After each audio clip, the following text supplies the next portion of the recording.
Hey Worcester, it's Tracy Novick. We voted a plan for back to school on Thursday.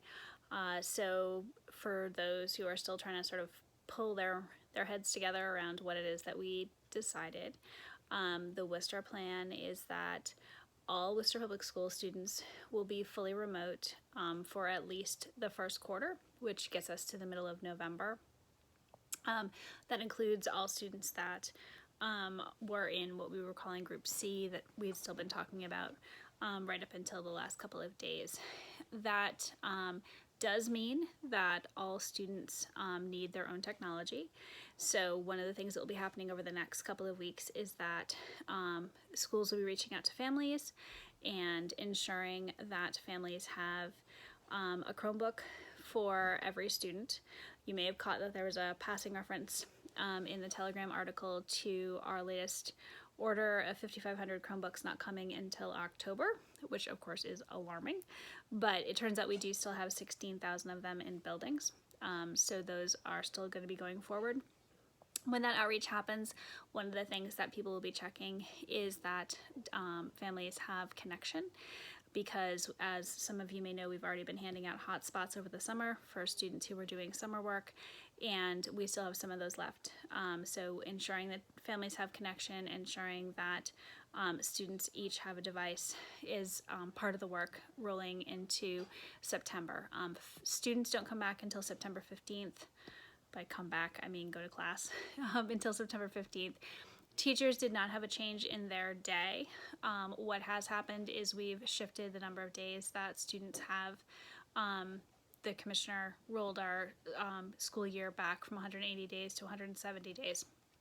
Those additional PD days, which he's requiring to have happen at the beginning of the year, are for both the sorts of training teachers will need once we do go back into buildings, and also for additional training to make sure that we're running really well in terms of our online learning.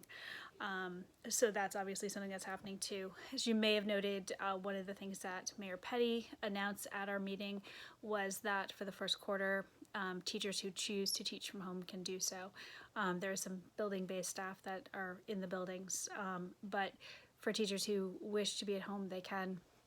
Obviously, there's an understanding that some teachers may choose to be teaching from the schools, and that is fine as well. There's still some stuff that's left to be figured out, obviously.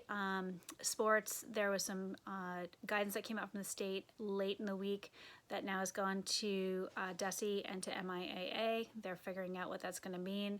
A lot of it does have to do, obviously, with contact and with close quarters and all of that kind of thing. Nothing probably that is too surprising for those of us who've been, following the disease.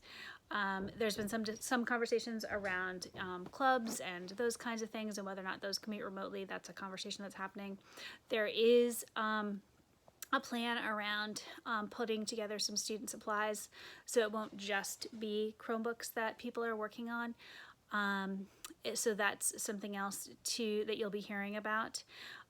Do remember, though, if there's one really important thing that I can tell you today on Sunday, it's that families need to make sure that they've gotten onto the Worcester Public School website, use their student's ID number and student birth date to say whether they want to choose to move to hybrid once we have the hybrid available, or whether they wish to stay fully remote for the year.